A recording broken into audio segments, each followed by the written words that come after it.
Hi friends, வணக்கம். Welcome to vanicooking and lifestyle.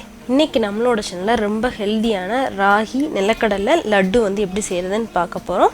வாங்க அது எப்படி செய்யலாம்னு பார்க்கலாம். அதுக்கு முன்னாடி நம்மளோட சேனலை சப்ஸ்கிரைப் பண்ணிருங்க. பக்கத்துல இருக்கிற பெல் ஐகானையும் பிரஸ் பண்ணிக்கோங்க. வீடியோவை ஸ்கிப் பண்ணாம பாருங்க. அப்பதான் இடையில சொல்ற டிப்ஸ்லாம் உங்களுக்கு தெரியும். ஃபர்ஸ்ட்ல வந்து நிலக்கடலையை வந்து லைட்டா ஒரு ட்ரை ரோஸ்ட் பண்ணிக்கலாம். ஒரு 2 மினிட்ஸ் நீங்க பண்ணா போதும்.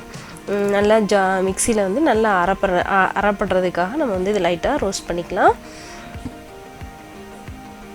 ரோஸ்ட் பண்ணிவிட்டு அதை தனியாக எடுத்து வச்சுக்கலாம். இப்போ அதே பேனில் நான் 1 கப் ராகி மாவு வந்து சேர்த்துருக்கேன். இதையும் வந்து நம்ம வந்து நல்லா ரோஸ்ட் பண்ணணும். அதில் வந்து நான் ஒரு பச்சை ஸ்மெல் வரும் இல்லைங்களா, அது வந்து போகிற அளவுக்கு அதை வந்து நம்ம நல்லா ரோஸ்ட் பண்ணிக்கணும். ஒரு 8 to 10 நிமிஷம் வந்து நீங்கள் நல்லா ரோஸ்ட் பண்ணிக்கலாம். சிம்லே வச்சு ரோஸ்ட் பண்ணிக்கோங்க. அதான் இல்லைன்னா வந்து கருகிரும் உங்களுக்கு.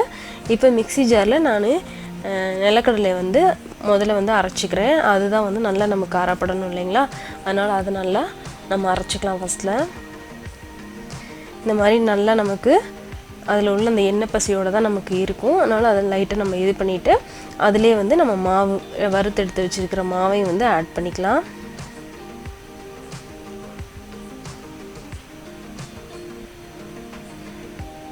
மாவை ஆட் பண்ணிவிட்டு அதிலே வந்து நம்ம வெல்லம் வந்து நான் சேர்த்துருக்கேன். 1 கப் சேர்த்துருக்கேன். உங்களுக்கு இனிப்பு வந்து எவ்வளோ வேணுமோ அந்த மாதிரி அட்ஜஸ்ட் பண்ணிக்கோங்க. அதோட ஒரு ஏலக்காய் வந்து ஒரு ஃப்ளேவருக்காக ஒரு ஏலக்காய் போட்டு நல்லா நம்ம வந்து மிக்ஸியில் வந்து அடிச்சுக்கலாம். பாருங்கள், நல்லா வெல்லம்லாம் நல்லா அரைப்பட்டுருச்சு. இப்போது நல்ல வெல்லமாக இருந்ததுன்னா உங்களுக்கு வந்து இதிலே வந்து உருண்டை பிடிக்கிறதுக்கு நல்லா கிடைக்கும். பாகு வெல்லம்னு சொல்லுவாங்களா, அந்த இது கிடைச்சா. அது இல்லைன்னா இந்த மாதிரி உங்களுக்கு பவுடராக தான் இருக்கும். இப்போ அதை நம்ம வந்து எப்படி செய்யுதுன்னு பார்க்க போகிறோம். அதுக்கு முதல்ல வந்து நான் கேஷ்யூஸ் வந்து கொஞ்சம் நெய்யில் வறுத்து போட்டிருக்கேன். அதை நல்லா மிக்ஸ் பண்ணிவிட்டு இதை பிடிக்கிறதுக்கு நமக்கு வராது இல்லைங்களா, உதிர்ந்துரும். அதனால் நம்ம என்ன பண்ணணும்னா நல்லா கொஞ்சம் சூடான நெய் வந்து சேர்த்துக்கலாம். ஃபுல்லாத்துலேயும் சேர்க்காமல் லைட்டாக ஒரு ஓரத்தில் மட்டும் சேர்த்துக்கோங்க. ஏன்னா அது வந்து அப்படியே வந்து ட்ரை ஆயிரும்.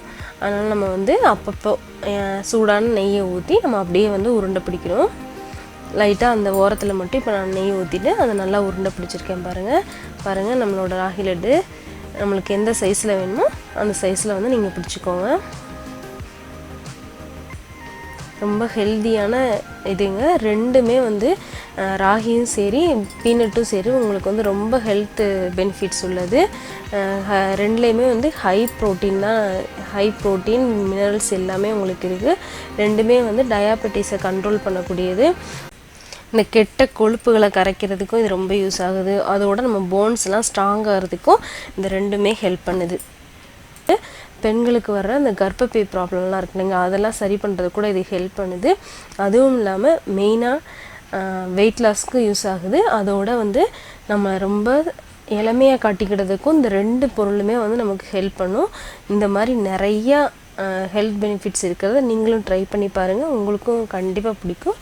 பிடிச்சிருந்ததுன்னா எனக்கு லைக் பண்ணி ஷேர் பண்ணி சப்ஸ்கிரைப் பண்ணுங்கள். அதோட உங்கள் கமெண்ட்ஸையும் சொல்லுங்கள். தேங்க்யூ ஃபார் வாட்சிங்.